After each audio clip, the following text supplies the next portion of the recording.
Bà xung group sư sơ đấy phục mai bọn dương ở khía đấy bà năng ai xung xóa công mà cần ca ở tầm rồi channel Việt Nam 100 ថ្ងៃ ដែល phục mai bọn dương tay đã ទៅ channel យួន đấy bà ហើយ tay តែ លេង កំសាន្ត ម៉ោង 4 ម៉ោង 6 នេះ បាទអញ្ចឹងសម្រាប់ថ្ងៃថ្មីគឺបានឈានចូលមកដល់ទៀតហើយបាទចុងខែបាទដឿកតែម្ដងថ្ងៃ30គាត់នេះបាទថ្ងៃ30គាត់ខែ6នេះបាទមានក៏បានត្រៀមលេខតម្រុយថ្មីដូចគ្នាដើម្បីមកចែកជូនដល់ពុកម៉ែបងប្អូនយើងបានយកទៅកំសាន្តលេងទាំងអស់គ្នាផងដែរបាទអញ្ចឹងមុននឹងឈានចូលទៅកាន់កៅតម្រុយថ្ងៃថ្មីរបស់យើងអេមីនក៏សូមចាត់ពុកម៉ែបងប្អូនយើងទាំងអស់គ្នាកុំភ្លេចបាទជួយចុច like ក៏ដូចជាចុចបាទមេដៃឡើងលើខមមិនពីល្អល្អហើយជាពិសេសកុំភ្លេចបាទជួយចុច subscribe ចុចដែលយើងហៅថាជាវណាបាទមកកាន់ channel ថ្មីរបស់មានម្នាក់មួយផងបាទដោយសារ channel របស់មានរៀងថ្មីដែរណាបាទអញ្ចឹងត្រូវការកម្លាំងចិត្តណាកែជួយផ្ដល់បាទកម្លាំងចិត្តពីពុកម៉ែបងប្អូនយើងបាទជួយចុចជាវណាបាទបើកញ៉ាំកណ្ដឹងផងដើម្បីទទួលបានដំណឹងប្រចាំថ្ងៃបាទអញ្ចឹងគឺថាថ្ងៃចាស់គឺថាតម្រុយមានចូលសំណំណាម៉ោង 4 ចូលអូ30ដល់ពេលម៉ោង 6 ចូលlạiទាំង30ចូលlạiទាំង9តែម្ដងបាទហើយចូលត្រង់ទៀត93បាទបឿបាទអញ្ចឹងយើងមកធ្វើការបាទឲ្យតម្រុយថ្ងៃថ្មីយកតែម្ដងទៅណាបាទកុំឲ្យពុកម៉ែបងប្អូនយើងមករងចាំយូរហ្នឹងហើយអញ្ចឹងសម្រាប់ថ្ងៃ30គាត់ណា2លេខបាទចំថ្ងៃអង្គារទៀត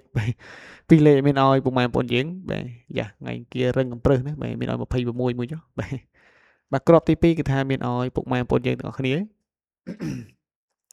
បាទ82ណែក្របទី3របស់យើងបាទគឺថាមានឲ្យពុកម៉ែបងប្អូនយើងបាទ59ណែបូករួមនឹងក្របចុងក្រោយមានឲ្យ04មួយចុះណែអញ្ចឹងសម្រាប់2លេខនេះបាទពុកម៉ែបងប្អូនយើងយកទៅកំសាន្តលេងក៏កុំភ្លេចបាទចាក់គុណត្រឡប់ឬក៏ឡើងមួយលេខចុះមួយលេខផងបាទចំពោះតម្រុយមានគឺថាឲ្យភាគច្រើនគឺថាបើញ៉ាំមិនឆ្ងាយទេក្បែរខ្លួនក្បែរក្លៀកហ្នឹងហើយបាទអញ្ចឹងជាមួយនឹងអូខ្ទង់របស់យើងផងដែរគឺថាមានឲ្យលេខបាទហើយបាទជាស្រ័យបាទហានបាទទៅមកឈុតទៀតមានឲ្យលេងបាទ8បាទ58ដាក់ធំតិចបាទណែអញ្ចឹងស្រឡាញ់ខ្ទង់5អូខ្ទង់5ស្រឡាញ់ខ្ទង់8អូខ្ទង់8ណាបាទបាទជាមួយនឹង3លេខរបស់យើងវិញ3លេខគឺថាមានឲ្យពុកម៉ែបងប្អូនយើង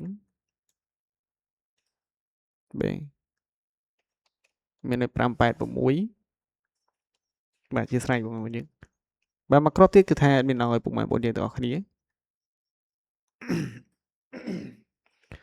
បាទមានឲ្យ234ណា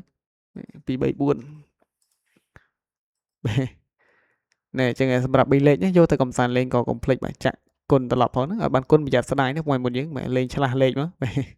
លេងឆ្លាស់លេខដើម្បីយើងជៀសវាងណាខ្លាចអាមុខរត់ទៅឆ្វេងរបស់ស្ដាំណាឲ្យបានគុណថាស្ដាយយកបាទអញ្ចឹងសម្រាប់តម្រុយរបស់មានគឺមានតែប៉ុណ្ណេះឯងថ្ងៃថ្មីមានក៏សូមជូនពរដល់ពុកម៉ែបងប្អូនយើងដែលបានយកលេខតម្រុយពីខាង channel របស់មានយកទៅផ្សងសំណាងណាក៏សូមឲ្យហេងបាទចូលកាប់លុយទាំងអស់គ្នាហើយជាចុងក្រោយក៏សូមជូនពរដល់ពុកម៉ែបងប្អូនយើងបាទសូមឲ្យសុខភាពល្អសំណាងល្អណាបាទរកស៊ីបាទចេះតែមានចេះតែបានគ្រប់គ្នាតែម្ដងណាបាទទៅចាក់ចំក្នុងក្រុមគ្រួសារបាទធ្វើដំណើរទៅទីណាមកទីណីណាបាទមិនថាចិត្តមិនថាឆ្ងាយក្តីទេក៏សូមមកជួបតែសុវត្ថិភាពបាទទាំងអស់គ្នាតែម្ដងបាទអញ្ចឹងពុកម៉ែបងប្អូនយើងបាទសម្រាប់វីដេអូរបស់នេះក៏ឈានចូលមកដល់ទីបញ្ចប់ផងដែរណាអេមីនក៏សូមគោរពលាពុកម៉ែបងប្អូនយើងមកចាំជួបគ្នាជាមួយនឹងអេមីននៅវីដេអូថ្ងៃស្អែកបន្តទៀតបាទអេមីនសូមអរគុណណាបាទសូមគោរពលា